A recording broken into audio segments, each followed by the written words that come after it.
Right now, some important health news. If you or someone you know has hepatitis C, then you know that people oftentimes go years without realizing that they have it. Well, one local woman in Bernie became an advocate to raise awareness after contracting hepatitis C herself, and now she's asking for your help to bring much-needed change. This morning, I'd like to welcome Margaret and her husband, Gary Dudley, with HCV for the Cure. Good morning. Good morning. It's a pleasure to have you here. Thank you. I read a little bit about your story, and what a courageous stand you are taking, Margaret, in not only educating us about hepatitis, but wanting to do something that's going to affect change. Can you tell us a little bit about your story?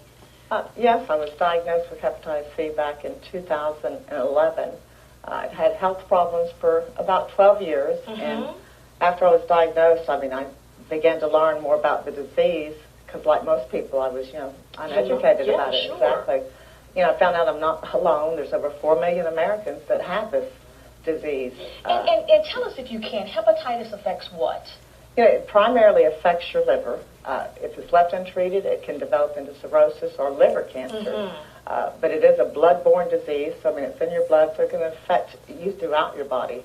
A lot of people suffer, I think, the major symptoms, which a lot of us have, it's associated with a lot of other diseases, but it's fatigue, depression, aches and pains. That kind of thing. Yeah. So I can imagine, too, Gary, as a husband, we all know this, that when someone is diagnosed with a disease, it is not only that person, but the family becomes a part of learning more about it. Together, what did you all learn about the drugs that Margaret was taking? It's unbelievable.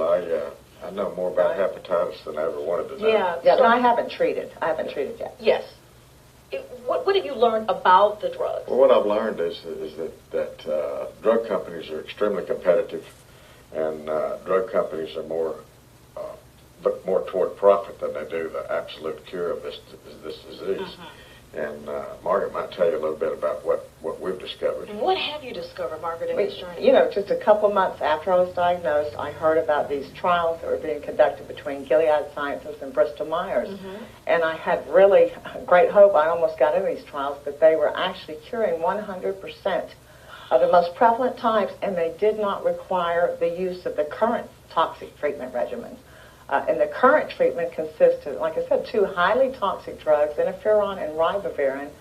Ribavirin is so toxic that they actually tell pregnant women to not so much as touch the pill. Just by touching it, it could damage or kill their unborn fetus. So these 2 companies came out with 2 drugs that had minimal or no side effects, and we're trying to do what we can to pressure them, to ask them to do the right thing and to move forward in this collaboration. They could be saving millions of people's lives because they have the cure. And if there are better options available, why not use them, right? Exactly. If there are better options available, why not use them? Yeah, well, this is the biggest development in the history of the treatment of hepatitis C. Yeah.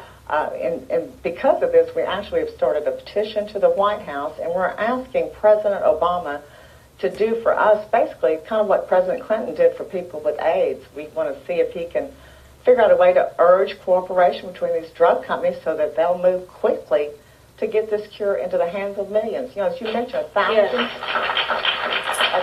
people die each and every day. Well, and we could talk all day about the people who may have it and not even know it. Oh, exactly. Because symptoms haven't shown up or whatever the situation is. So what you all need are as many people as possible to sign the White House petition and share this in Facebook, Twitter, try to get the word out. Okay, there is the website right there, hepc-cure.org. Sign the petition today. You never know if you're going to be diagnosed with this or someone you know, and then you need the help and you need the treatment and you want the best options available. There is the information on your screen. I thank you so much for being here. Thank you. Continue to trust you.